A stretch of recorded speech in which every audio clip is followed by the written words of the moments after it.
بسم الله الرحمن الرحیم. نن زموږ د طریقة العصریه د اولې حصې 139 نمبر سبق ته، یعنی یو کم څلوېښتم نمبر او الدرس الثاني والثلاثون 32 نمبر درس ته. په نن درس کې به انشاءالله موږ صرف تمرین حل کوو. دا د 32 نمبر سبقونه ټول پوره شو او انشاءالله نن صرف 2 سوالونه یې راکړي. وایي ترجم بالبشتونیه، پښتو کې ترجمه وکړئ، او دویم سوال یې راکړی ترجم بالعربیه، په عربی کې ترجمه وکړئ. دا اصل کې په کتاب کې دی ترجم بالاردیه، اردو کې ترجمه وکړئ. نو موږ دا کتاب په پښتو کې حل کوو ځکه د اردو په ځای ما بشتو لیکلی، بشتونیه. ښه جي، اوس دی اخذت سعیدتو. اخذت سعیدتو، دا اخذت دا د فعل ماضی واحد مؤنث غایب صیغه ده، 4 نمبر صیغه ده، واحد مؤنث غایب. اخذت سعیدتو، نو دا اخذت فعل دی، دا سعیده ورله فاعل دی ځکه چې په مرفوع حالت کې دی او د فعل نه پس موجود دی. نو اخذت سعیدتو، سعیده اونیولو کراستن کاپی، سعیده کاپی اونیوله، یعنی سعیده کاپی واخسته، راوایغسته لاس کې، یا لاس کې اونیوله. اخذت سعیدتو کراستن، سعیده کاپی اونیوله یا کاپی راواخستله، دواړه معنی کولی شي. بیا مخکې ورپسې دی حافظت. نو دا حافظت هم وګورئ، هماغه د فعل ماضي واحد مؤنث غایب صیغه ده، 4 نمبر. حافظه، حافظه، حافظو، حافظت. نو دا 4 نمبر صیغه شوه. نو د دې فاعل هم مخې ته موجود دی حالت رفعي کې. نو موږ به داسې وایو حافظت نعیمة الدرس، حافظت نعیمة الدرس. نو دا نعیمی سبق یاد کړو، حافظت معنی یاد کړو، نعیمتو نعیمی، الدرس سبق، حافظت نعیمت الدرس، نعیمی سبق یاد کو. قرائت، دا قرائت مماغه شان فعل ماضی واحد مؤنث غایب صیغه ده. قرائت فاطمه، فاطمه اولستو، وی ویلو، فاطمی اویلو، القرآن الکریم، قرآن کریم، یعنی قرآن کریم ویلو، فاطمی قرآن کریم تلاوت کو.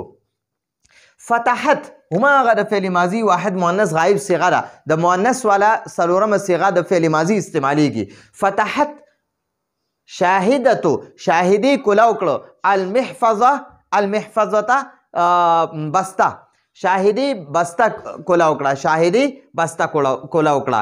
فتحت شاهدت المحفظه، شاهدی بسته کولاو کړه.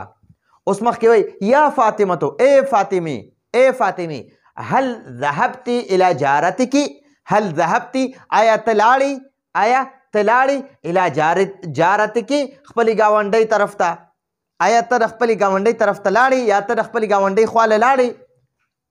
بیا مخکې یو جمله ده، هل شربتی، هل شربتی الحلیب، هل شربتی، شربتی معنی ده تا اوس کله. نو دا ذهبتی او شربتی دا د فعل ماضی واحد مؤنث حاضر صیغه ده، فعل ماضی واحد مؤنث حاضر. ذهبتی تلاړی، شربتی تا اوس کله. نو هل شربتی الحلیب، حلیب پی ورته وایي، پی، لبن هم ورته وایي او پی حلیب هم ورته وایي. نو هل شربتی الحلیب، آیا تا پی اوسکل، آیا تا پی اوسکل.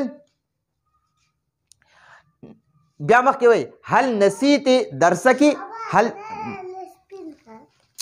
مړه یار سبق شروع وي بیا مرازي تا ته ما وی مړه تاسې للوي.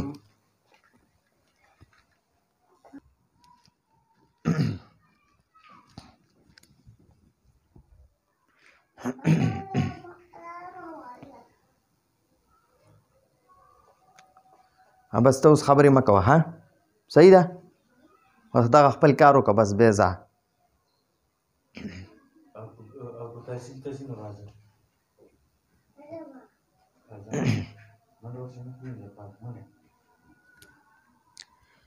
هل نسیتی درسکی، هل نسیتی، دا نسیتی بیا د واحد مؤنث حاضر د فعل ماضی صیغه ده. هل نسیتی، آیا تا هیر کړو، درسکی خپل سبق، آیا تا خپل سبق هیر کو. بیا وایي تقول التلمیذتو، تلمیذه دا تقول چې دا د فعل مضارع واحد مؤنث غایب صیغه ده. تقول التلمیذتو، شاګرد وایي للمعلمه استاذ ته، شاګرد استاذ ته وایي انا فهمتو، انا ز فهمتو دا د واحد متکلم صیغه ده. زه پوه شوم الدرس په درس باندې، انا فهمتو الدرس، زه په درس پوه شوم، زه په سبق پوه شوم. وکتبتو کتبتم دا د واحد متکلم صیغه ده وکتبتو او ما ولیکلو الدرس درس سبق وکتبتو الدرس او ما سبق ولیکلو نو دا خو زمونږ د عربۍ نه مونږ د پښتو جملې جوړې کړې اوس دې لخته مونږ له د پښتو جملې راکړي وي د دې نه تاسو عربي جوړې کوئ نو د پښتو جملې دي وایي سمیره سمیره دا سمیره ده سمیره یوه وړه ماشومه ده سمیرتو سمیرتو طفلة صغیره سمیرتو سمیرتو دا سمیره دی سمیرتو طفلة صغیره سمیره وړه ماشومه ده سمیره وړه ماشومه ده هغه د بسترې نه پاسېده هغه د بسترې نه پاسېده هیه معنی ده هغه قامت پاسېده من الفراش بسترې نه او هغه دروازې طرف ته لاړه ومشت او هغه لاړه الی الباب دروازې طرف ته بیا هغې دروازه کوله وکړه ثم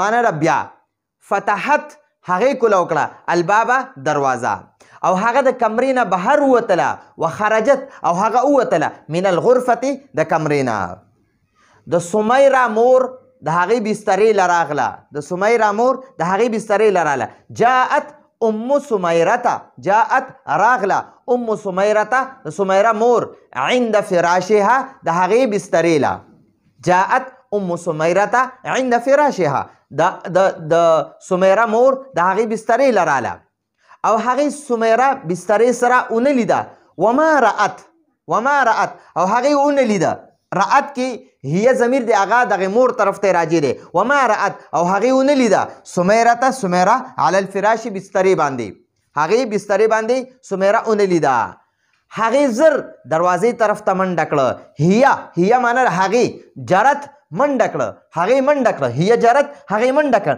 الی الباب دروازې طرف ته بسرعت په تیزۍ سره په منډه باندې جلتۍ سره او هغې دروازه کوله وکړه وفتحت الباب او هغې دروازه کوله وکړه سمیره دروازې کې ولاړه وه سمیرتو كانت واقفة في الباب سمیره كانت واقفة ولاړه وه في الباب دروازه کې سمیره دروازه کې ولاړه وه نو دا زموږ سره الدرس الثاني والثلاثون یعنی 32 نمبر سبق مکمل سبق ختم شو او بیا د هغې تمرین هم ختم شو دې نه پس انشاءالله موږ به 33 نمبر سبق شروع کوو نو راتلونکي درس پورې اجازه غواړو هذا هو المرام والله اعلم بحقیقة الكلام